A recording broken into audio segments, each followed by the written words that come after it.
Bonsoir à tous. Voilà, première petite vidéo de présentation du futur match du GF38 qui se déroule demain soir 19h sur les chaînes de téléfoot. Donc le GF38 se déplace au stade Gaston Petit de Châteauroux pour y affronter la Berrichonne. Donc Châteauroux plutôt mal en point pour ce début de saison. Actuellement 15e avec seulement 12 points. 11 buts seulement de marqués depuis le début du championnat pour 15 encaissés. Donc c'est ça a plutôt de très mauvaises statistiques. Grenoble en face, c'est comme on le sait, c'est deuxième au classement en seulement 11 matchs, avec un match de moins du coup. 22 points, donc 10 de plus, avec un match de moins. À l'opposé, c'est 16 buts marqués. Donc c'est nettement plus d'un but par match pour seulement 8 encaissés. 8 buts encaissés, c'est la deuxième meilleure défense de Ligue 2. Donc c'est très costaud défensivement, que ce soit à domicile, mais notamment à l'extérieur. À l'extérieur, justement, en 5 matchs extérieurs, c'est seulement 4 buts pris. Donc la deuxième meilleure défense, comme je vous l'ai dit. Deuxième meilleure défense derrière les Sochaliens.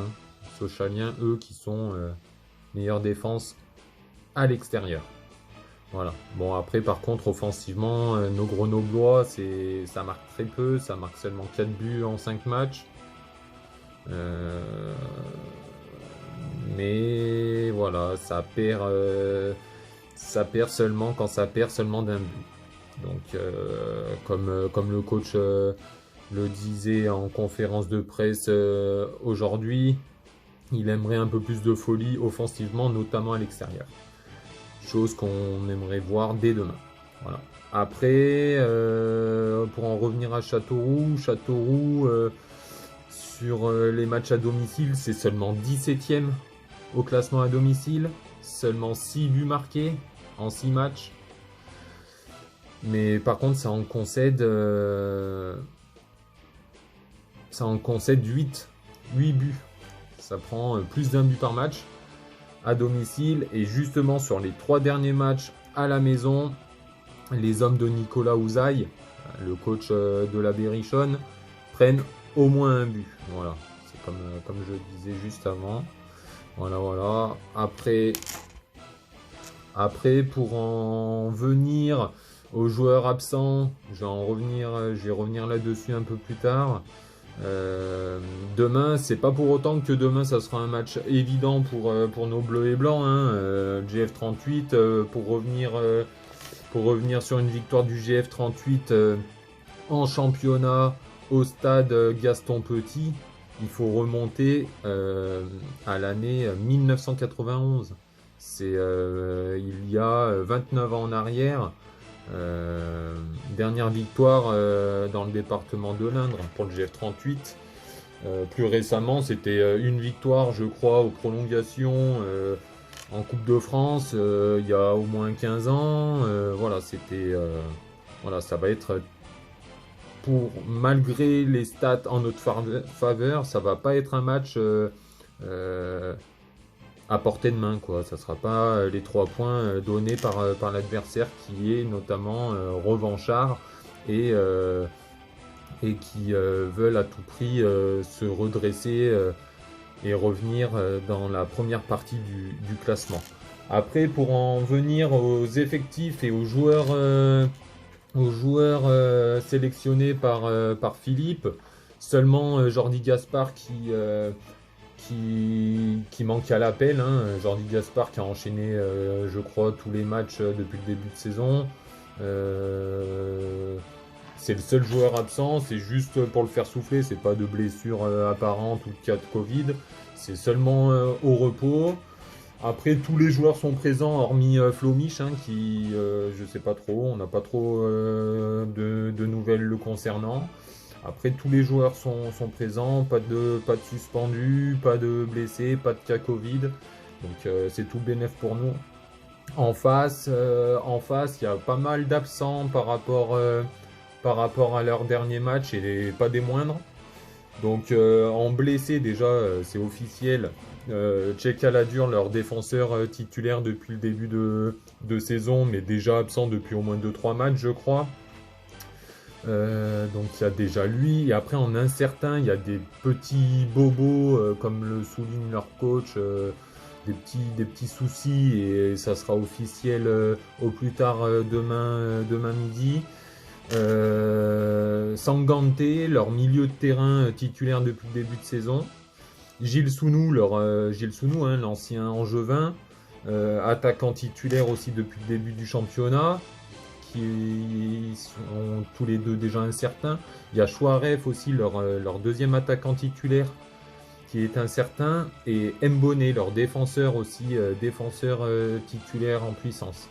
Donc 4 joueurs incertains qui sont titulaires depuis le début du championnat, et pas des moindres.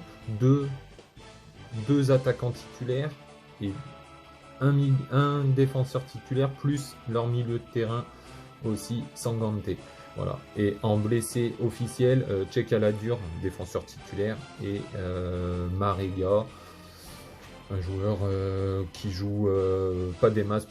Voilà, donc pour cette 13e journée de championnat de Ligue 2, on compte, hein, nous, on compte toujours sur un petit turnover de nos deux attaquants, JT et Anani. Moi, je vois plutôt Anani titulaire pour ce match, vu que JT l'a débuté ce samedi contre le PFC. Donc Anani, hein, ça reste, ça marque plus, mais ça, voilà, c'est toujours aussi puissant. Enfin voilà, il lui manque juste peut-être un petit but pour relancer un peu la machine. Donc Anani, c'est 2 buts, 3 passes décisives. L'entrée derrière de JT, c'est toujours 2 buts aussi. Après, en titulaire au milieu de terrain, je verrais bien le grand Tapoko pour défier un peu les grands milieux de terrain Castelroussin. Avec lui, je verrais bien Bennett qui est sur des stats énormes, hein. Bennett, c'est 3 buts, c'est le meilleur buteur du GF, c'est 2 passes décisives aussi. Donc Bennett, Tapoko, avec pourquoi pas... ouais, dites-moi en commentaire, hein, qui vous voyez en troisième, au troisième poste du milieu de terrain. Donc pour moi, Tapoko, Bennett. Après, il manque la place soit à Pérez, mais Pérez, il a enchaîné là les 3-4 derniers matchs à bloc. Donc pourquoi pas, je sais pas. Dites-moi en commentaire. Je vois pas trop Pérez. Voilà. Mais après, en offensif, je verrais bien à nouveau Semedo titulaire sur le côté gauche, Ravé bien évidemment, Ravé sur l'aile droite, et comme je vous l'ai dit, Anani. Donc Semedo, hein, Semedo par rapport à la saison dernière, il est en pic de confiance. Semedo, c'est aussi 2 buts, je crois, une passe décisive, c'est ce que je vois sur mon écran, et Ravé, c'est 1 but, 3 passes décisives. Voilà, donc en fait, il n'y a pas de gros buteurs, hein. Le meilleur buteur, 3 buts, c'est Bennett. Mais par contre, il y a beaucoup de buteurs, quoi. Bennett, 3 buts, Anani, 2, Nestor Semedo, 2, Diallo et JT, 2, et Ravé, 1. Et en passe décisive, voilà, c'est pareil, hein, c'est Ravé, 3, Anani, 3, Bennett, 2, enfin voilà. Ça tourne plutôt bien. Le turnover de Philippe fonctionne bien, en tout cas depuis 11 matchs, hein. Un coup c'est Anani, un coup c'est JT. Après sur les ailes c'est pareil, hein. Ravé, il a manqué à l'appel l'avant-dernier match. Diallo, il a bien fonctionné. Donc Diallo aussi, quand il est sur le banc, on peut compter sur lui dès qu'il rentre, dès qu'il est titulaire. Semedo, il est en pleine fusion. Donc c'est plutôt intéressant. Voilà. Après, eux, de leur côté, Châteauroux, c'est pas énorme, hein. De toute façon, euh, à domicile, 6 buts en tout, en 12 matchs, c'est seulement 11 buts inscrits. Voilà, mais à prendre très très au sérieux et pourquoi pas gagner ce match, hein. Un match nul. Ouais, ça ferait un peu, excusez-moi du terme, mais ça ferait un peu chier de repartir seulement avec un point, hein. On est tellement habitué à voir le GF nous rapporter les 3 points de la victoire. Mais voilà, il faudra se méfier de Romain Grange, hein. On le connaît sur les coups de pied arrêtés. Nourri aussi qui a 2 buts, Romain Grange 2 buts. Bon, Gilles Sounou, il est incertain, mais c'est aussi 2 buts. Voilà. Donc, dites-moi en commentaire ce que vous en pensez de cette petite vidéo de présentation du GF38 pour le match du lendemain. Voilà. Et laissez-moi, n'hésitez pas en commentaire à me donner des idées un peu de ce que vous voudrez entendre. Si vous m'entendez bien, après la qualité, hein, je débute tout juste, donc c'est pas des masses, c'est pas énorme.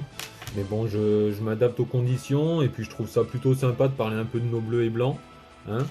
Et puis go pour demain. Laissez en commentaire vos avis et puis sur les compositions ce que vous voyez. Donc comme je vous l'ai dit, Anani pour moi, Rave, Semedo, Tapoko pour faire souffler Manu. Voilà, après avoir sur les 2 autres postes.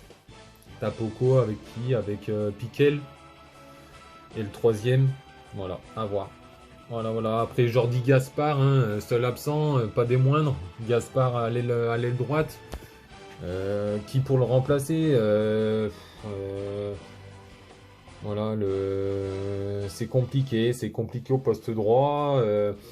Peut-être Montbry au poste droit et Abdallah qui serait titulaire sur le poste gauche. Après en défense centrale, ouais, ça bouge pas trop, hein. Défense centrale, Nestor, Monfray qui a l'air un peu à bout de souffle aussi. Et comme le coach l'a dit, Monfray il a enchaîné les trois derniers matchs. Il faudrait pas trop 3 derniers matchs en une semaine. Voilà, il faut pas tirer voilà sur sur les jambes, quoi. Monfray peut être remplacé par Stratman, hein. Stratman, il fait dès qu'il est là, il fait pas des matchs dégueulasses, donc pourquoi pas une charnière défensive, Stratman, Nestor, voilà, avec bien évidemment Brice dans les buts. Voilà, bah, n'hésitez pas à laisser des commentaires sur YouTube, là, je vais partager le lien sur le réseau Facebook. Et puis on se dit